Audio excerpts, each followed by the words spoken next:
magazine, Kinshasa na biso, réalité ya bana kino.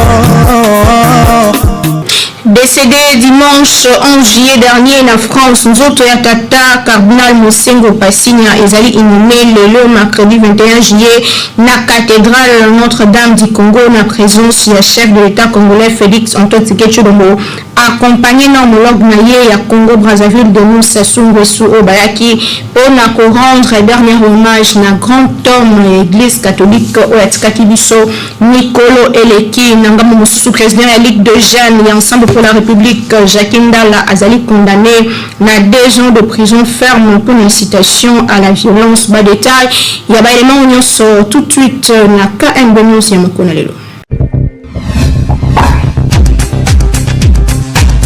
Merci la fidélité et confiance. Vous continuez à couper sa vie sombre, vous allez partout dans le monde, vous allez brancher. Nous allons essayer de présenter une édition à l'autre, 4 les messes d'action de grâce, paix, inimation. Il y a Cardinal Laurent Mosengo Passinia, Isalemaki Lelo, Notre-Dame du Congo, cathédrale Oezoni, en effet, pour la Kinshasa. La présence du chef de l'État congolais Félix Antoine Tshisekedi Tshilombo. Il y a l'autorité, il y a au Bazala qui peut présent, bas politique, bas religieux, Bazala qui est béni, batonda qui pour la rendre dernier hommage na grand homme, prince église catholique, Badeta et Pesani Awa, na merveille Mombédé. Misa yo raison funèbre ya tata cardinal le mérite wa lokumu Laurent Mosengo Passinia ezalaki dit mokolo ya lelo mercredi 21 juillet na cathédrale Notre-Dame du Congo na commune ya Lingwala awa na ville province ya Kinshasa. Bongo présence ya président de la République Félix Antoine Tshilombo oyo afandaki pembeni ya homologue na ye ya République du Congo Denis Sassou Nguesso oyo atraversaki na premier ministre na ye pe na moitié ya gouvernement na ye pour bazwa par na célébration eucharistique ya mokolo ya lelo. Ba autorité politico-religieuse ya ndenge na ndenge pe mboka na biso bazalaki présent na misa wana, notamment premier ministre Jean-Michel Sama Lukonde, président ya Sénat pe Assemblée nationale, gouverneur ya ville province ya Kinshasa, bayi opposition pe majorité pe bongo na bongo, délégation ya épiscope, ba cardinal, ba archevêque pe évêque, ba nganga nzambe ba mamelo o bautaki ba mboka mosika, bazaki wana pona kosambela misa ya ndeko na bango dans le Seigneur. Pe famille na yena ba Christo catholique ebele bazalaki pe wana pona kosambela misa ya tata cardinal wa lokumu ya bango Mosengo Passinia o atikaki bango depuis le 11 juillet leki. Bongo mote alendisaki ba Christo na ombeli na ye kenzambe ayoki losambo na biso pe mosali na ye ake kopema na kimia po ya kufi na kati ya Christo. Sima ya misa ndende kona ye pe banganga nzambe pe autre bazwaki maloba pona kopesa merci mingi na ndenge ba honorer tata cardinal depuis akufaki ti mokolo ya lelo leki na ye apesi merci na ecclesia catholique pe na gouvernement na biso po batikaki tata cardinal wa lokumu te depuis tango azalaki maladi basalaki nyonso po baévacuer na mboka France na Versailles po azwa basoin approprié kasi kaka ndenge tolobaka l'homme propose et Dieu dispose ye asepelaki kozwa molimo ya mosali na ye po te akende kopema na kimia. Bongo après bakene ko déposer nzoto ya Mowei na lie absuto pe ya inhumation. Bongo basingaki na 15 personnalités wapi bakendaki ko déposer nzoto ya tata cardinal Laurent Mosengo Passinia na tombe ezalaki bongo chef de l'État congolais Félix Antoine Tshisekedi Tshilombo pe homologue na ye Denis Sassou Nguesso, président des conférences épiscopales du Congo pe basusu na simande famille na ye pe bakotaki na banganga nzambe mosusu pona ko rendre ye ba dernier hommage pe batikaki lié ya inhumation ouvert pona ba recueillement kasi pona ba raison sanitaire liée na COVID-19 basingaki na batu bakota 7 personnes par groupe pona ko respecter ba geste barrière na tango oyo éminent pasteur accueilli etikali biso un grand héritage kasinzela malamu pona ko honorer mémoire ya tata cardinal wa lokumu eza ko continuer combat na ye pe ko accomplir œuvre ya Nzambe pour na humanité na biso wapi azalaki humble serviteur pe kolanda œuvre ya Nzambe na situation actuelle ya mboka na biso eza komona Congo debout uni pe prospère wana maloba ya cardinal walokumu Fridolin Ambongo na omeli na ye ya mokolo ya lobi etika la biso pour na libela biso nyonso tozo retenir image ya pasteur dévoué pour na peuple na ye pe grand esprit Nzambe ayamba molimo ya tata cardinal Laurent Mosengo dans son royaume pe molimo na ye epi manakimia Kinshasa eleki partout. 24 mois de prison ferme et 500 000 francs congolais. Sentence au Ekolaki Jakinda, la présidente élite de Gênes, et Ensemble pour la République pour l'incitation à la haine. Vidéo mon corps qui bandait comme mobiliser ma troupe na côté la loi sur la congolité, loi ya Noël Tchani. Bon on a ba détail na image pour commentaire. Tribunal de paix ya Kinkole a rendu verdict naye mardi 20 juillet 2021 wapi a condamné Jakindala na 24 mois de prison ferme, peine amende ya somme ya 500 000 francs congolais pour incitation à la désobéissance civile.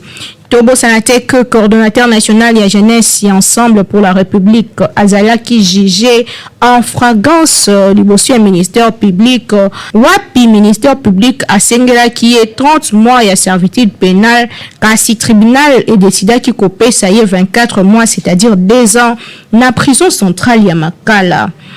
Naboe ba avocat na ye ba promettre ko faire appel pour na kokwe sa décision en cours au banc monique ezali politique. Président élite de Jeanne et Ensemble pour la République, parti cher ya Moïse Katumbi a kangamaki dimanche 18 juillet na domicile na ye Jakinda Lazala qui transféré na agence nationale de renseignement.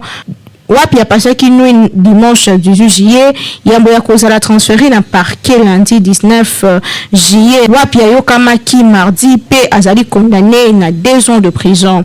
Na communiqué moko publié le même dimanche na Kinshasa parti na ye Ensemble pour la République ba qualifiaki prise wana lokola enlèvement pe arrestation arbitraire pe batsenga ki azala libéré. Association congolaise pour l'accès à la justice na ngambo na ye atalisa ki pe a dénoncé ki violation de l'article 17 de la constitution concernant détention na aner yambo eko exiger transfert na ye na parquet kasi azala ki transféré pe yokami sima ya kolakisa baozio wapi bandai koyebisa bamilitant na ye batosa leta te ye azali condamné na 2 ans de prison ferme. Kinshasa et l'équipe partout. Tout cas est toujours la condamnation et Jakinda, la présidente de la Ligue de Gênes, il y a Ensemble pour la République, parti cher et Moïse Katumbi, population quinoise, balon qui a kolobati, baza à un micro, il y a Hervé Zaka. Pour l'arrestation de Jakinda là,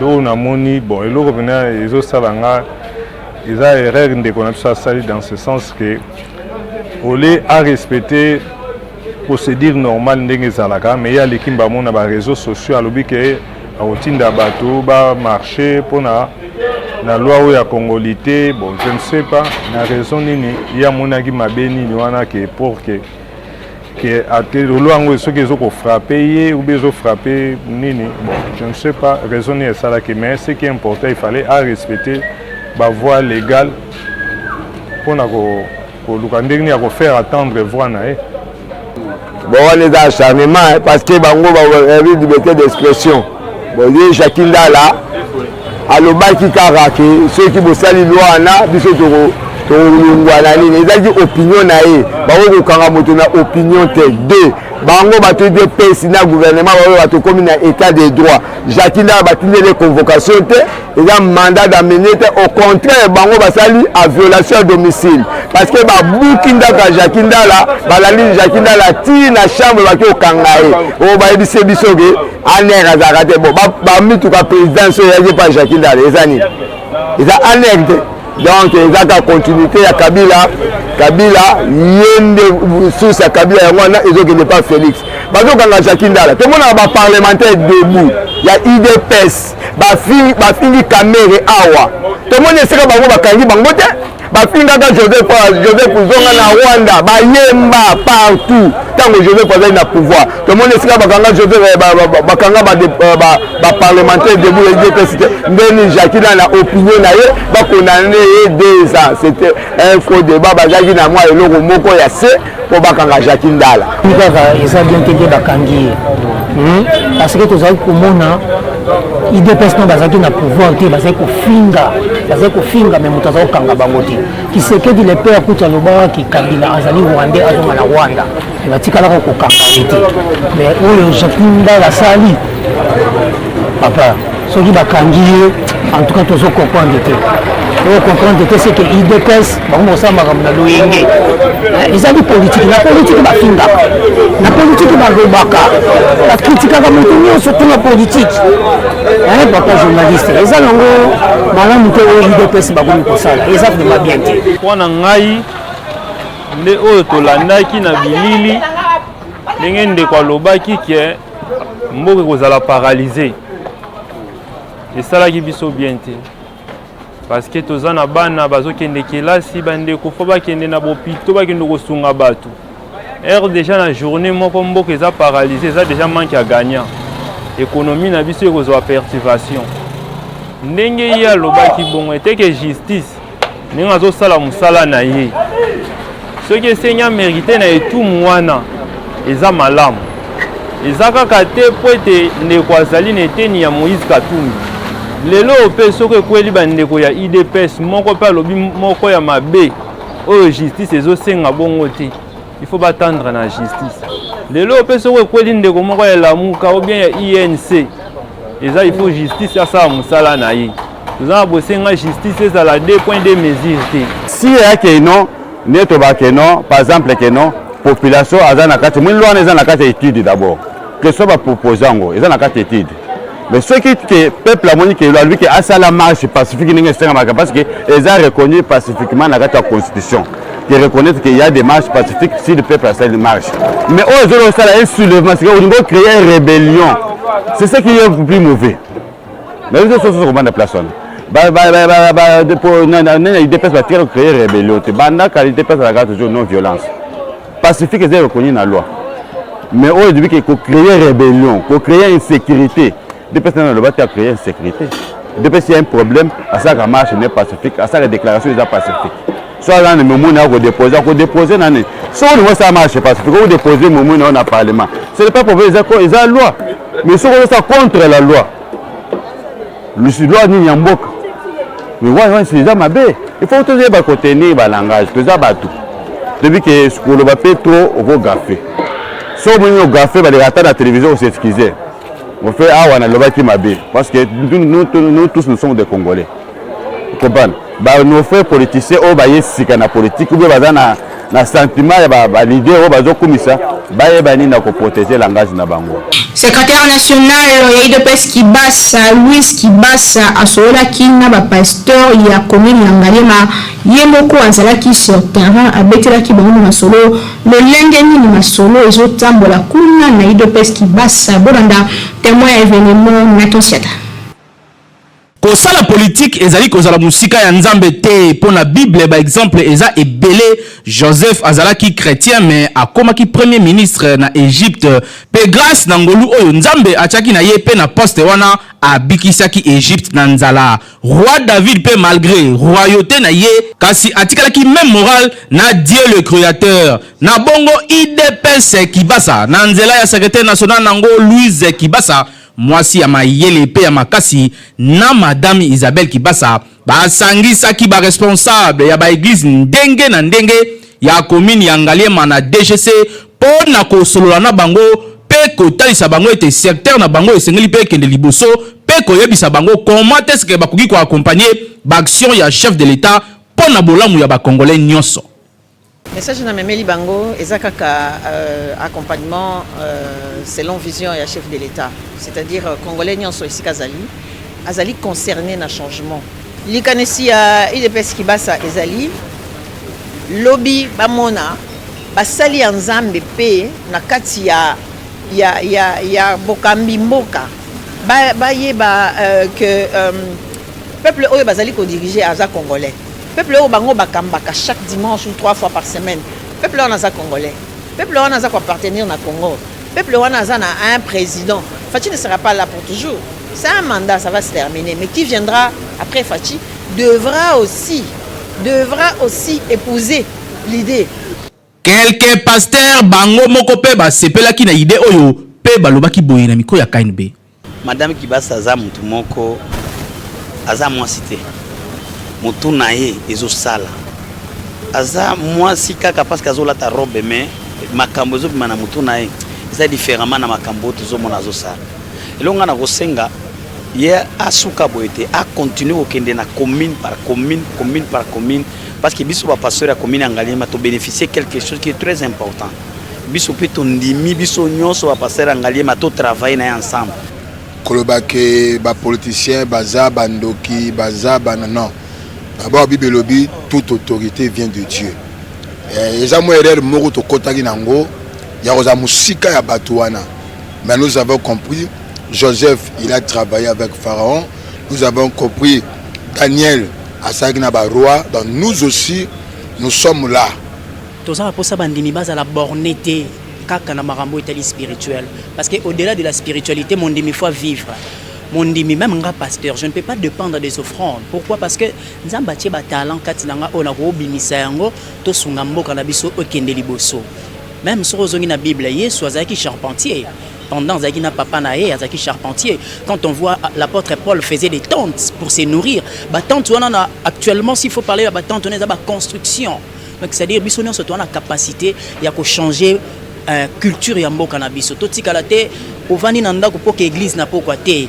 Avant que l'église sala musala parce que même la raison pour laquelle Dieu nous a créés, c'est pour cultiver la terre.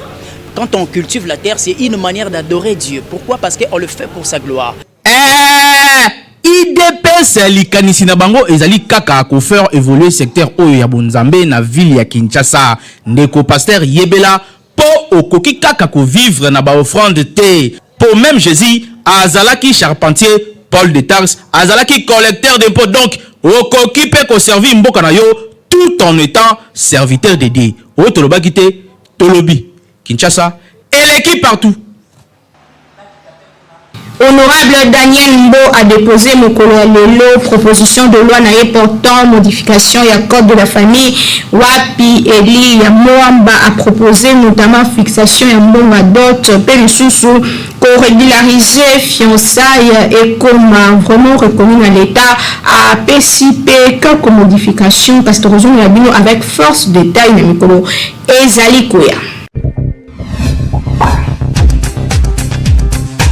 Bomesana nango potopoto blevita pona mikolo pe bana somba lia okopesa nga raison kasi yeba krezo te kama partout pour les produits ya Beltesco yango nde kani Kinshasa Zoiden na sponsor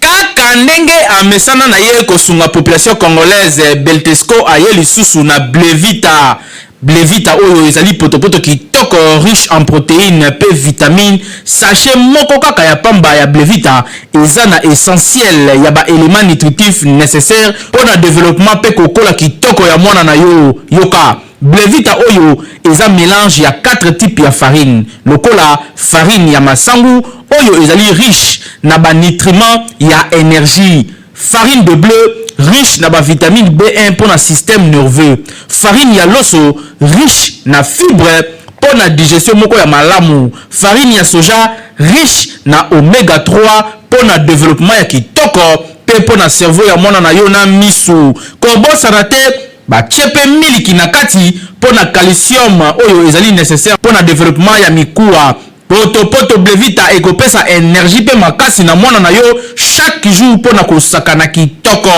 poto oyo ozomona blevita ezali pe bilei kitoko pour na mikolo ya mode mais la poto blevita pour na kobatela pe kokolisa mwana na yo kitoko Beltesco vraiment mosungi ya mboka Kinshasa et l'équipe partout.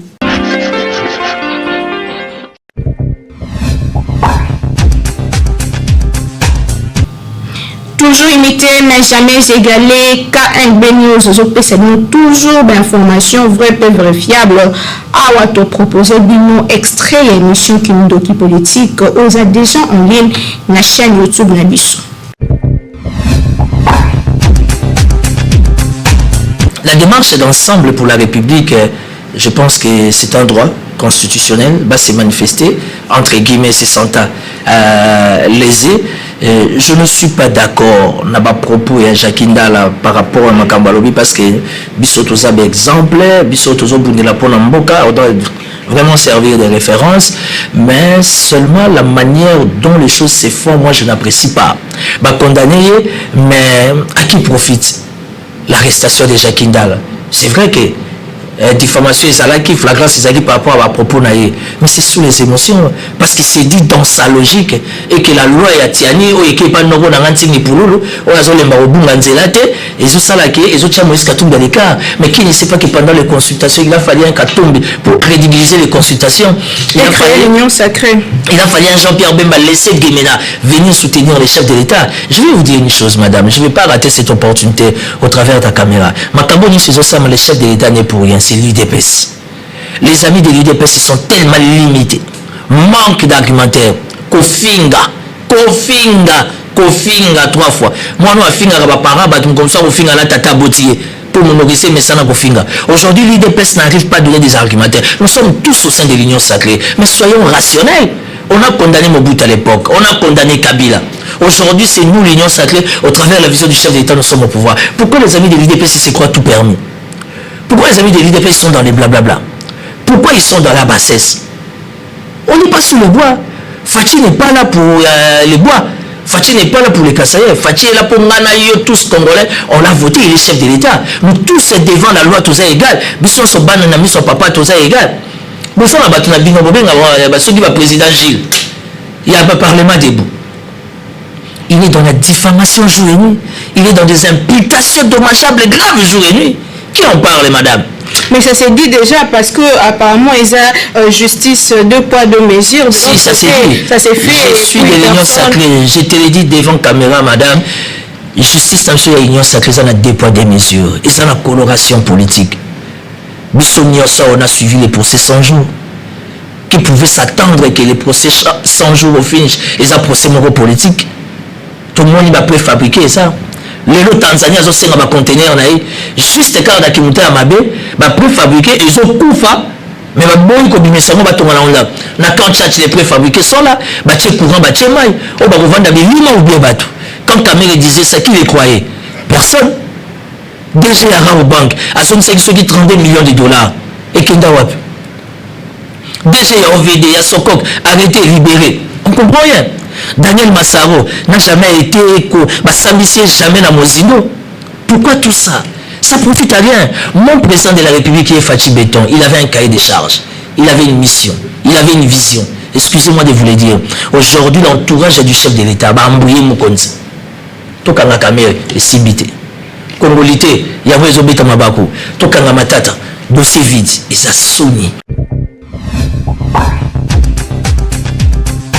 Comportement va pasteur au bazar celui qui a problème dans mon dîner a commis si un sujet à prédication, c'est-à-dire que quand il a Bible ayeki liboso pe koloba problème na mon dîner et intéressé biso mokola lelo bolanda ndenge bakinwa batelemelaki yango na micro ya Peggy Iluka. Cher ezali sacré, ezali esika basali ya Nzambe bayaka pona kopesa bomo ipe ko gagner ba âme pona nkolo kasi ya kokamo ezali que ba pasteur mingi na ville province ya Kinshasa surtout ba komisa yango lieu ya ba règlement de compte, c'est-à-dire soki azwi likambo na mutu akoya kolobela size yango na ite ya ndeti kaka mbwakela okokanisa musicien na yango motune tunami. Est-ce que c'est normal que Monsali Nzambe a traité le conflit na cher? Comportement na eza bien te. Ba pasteur na biso baza ora ba papa na biso. Ba père na biso spirituel. Soki li kambo ezali vome ko traiter on na mondimi na bureau na bisika eza entre bino mibale. Ke na bisika eza na ba lieu public.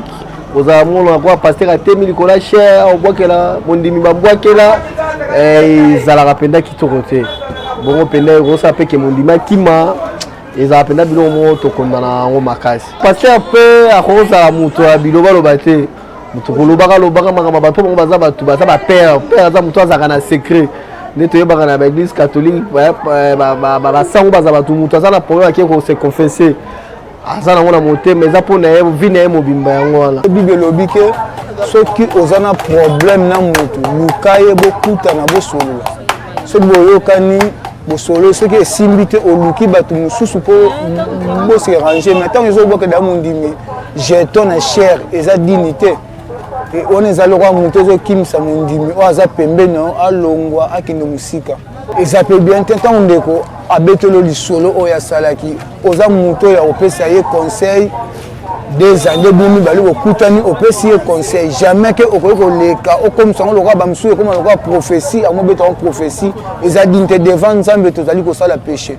il faut bazala exemplaire ntango abi ke moto azali leader to azali pasteur faut azala moto aza na exemplaire ya kosala makambo ya malamu devant bampate oyo azali kokamba nakoki kozala na problème natali motu oyo nakoki koyebisa oyo akoki kogarde secret na ngai eza ka pasteur sikoyo ngai nakimi bato mosusu oyo ya ndako nayepa pasteur mpo nasoumettre oyo problème naza nango yo bomba ngai mais yo mati na chere obandi koloba nakokima nakoya lisusu etonga wana te epuis ekozala kaka nga moko te peut-être tozala mpe ebele oyo eza ke toye na baproblème na biso oyo obandi kolobela yango eza malamu mingi te mosali na nzambe aza moto moko fo ayeba na kogarde secret donc quelle que soit difficulté quel que soit problème yango nini moto aye nango mais yo oyebaka na kobomba yango benga mondimi na ndako na ye ou bien na ndako na yo pesa ye conseil lobela oyo esengeli po soko yebisi olobi yango na cher akokima koya lisusu te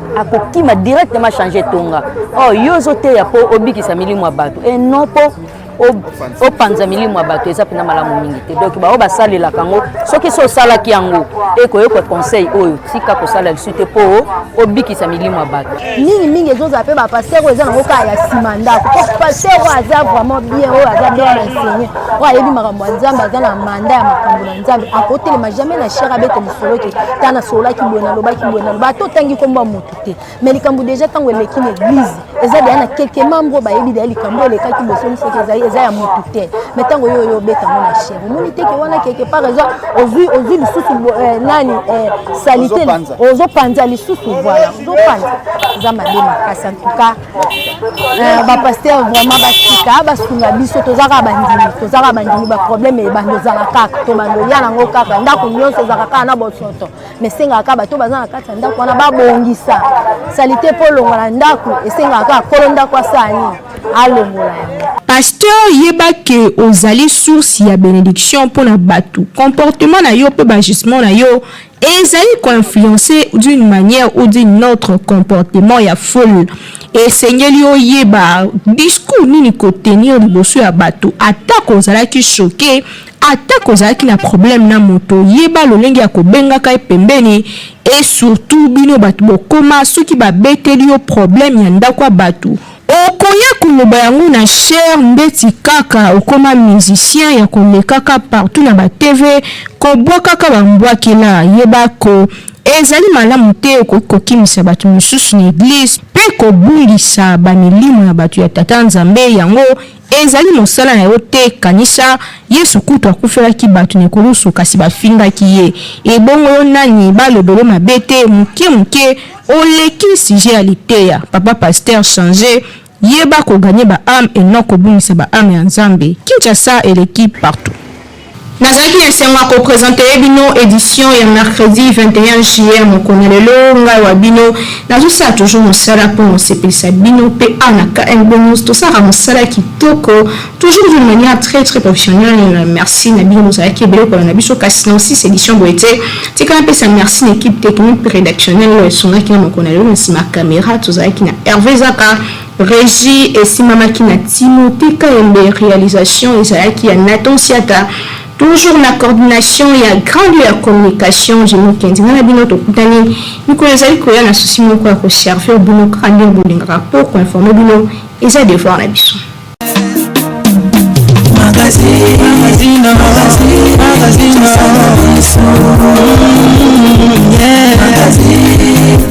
Kinshasa na biso réalité ya